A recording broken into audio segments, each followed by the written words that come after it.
Every week, you unknowingly consume and inhale thousands of microscopic plastic particles, small enough to enter your bloodstream, organs, and even your brain.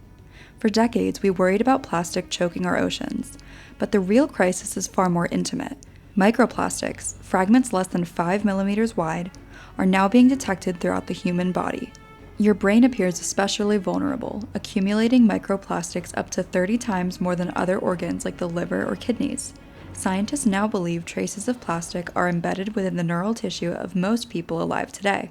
The plastic age has fundamentally changed us. What began as progress has become an invisible part of our biology. Plastic's dominance began not with consumer demand, but with war and industry. Synthetic polymers were mass-produced during World War II, and after the war, that infrastructure shifted toward consumer goods. Manufacturers sold plastic as the material of modern living. From 1950 to today, global production has soared from 2 million to more than 450 million tons annually. Since 1907, over 6 billion metric tons have become waste. As this waste mounted, the industry offered a comforting solution: recycling. Internal documents later revealed there were no viable markets for mixed plastic. Recycling was never meant to solve the problem, only to reassure consumers and protect profits. The result is staggering. Just 9% of all plastic ever produced has been recycled. The rest, billions of tons, still remain in landfills, waterways, and the natural world. Microplastics enter our bodies through the most ordinary parts of daily life. They're in tea bags, coffee filters, bottle caps, food containers, and can linings. Heat accelerates exposure.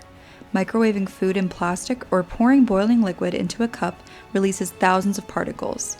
Even small shifts, like using wood-cutting boards or filtering tap water, can dramatically reduce intake. But contamination isn't just personal, it's systemic.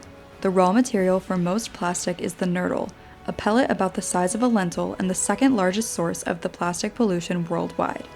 Along the Texas Gulf Coast, one researcher found over 16,000 nurdles in just 10 minutes.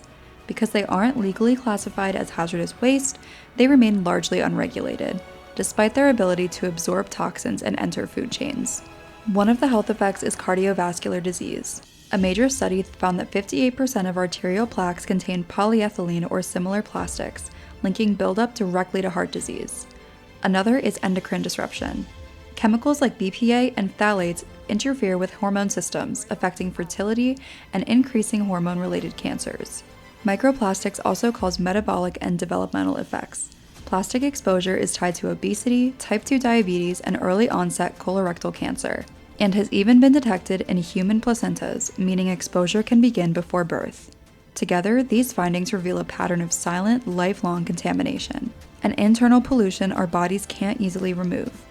This health crisis didn't happen by accident. It was engineered through decades of corporate influence and weak regulation. At Formosa Plastics, workers were told to underreport toxic leaks to the EPA.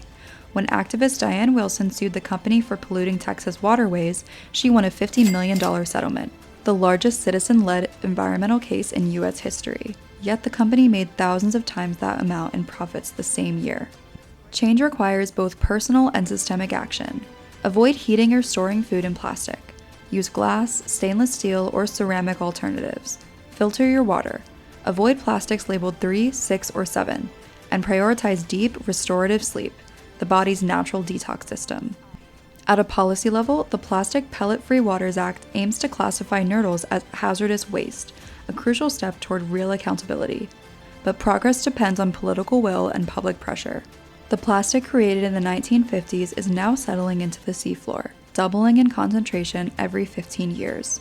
Only 1% of the 8 million metric tons entering the ocean each year floats on the surface.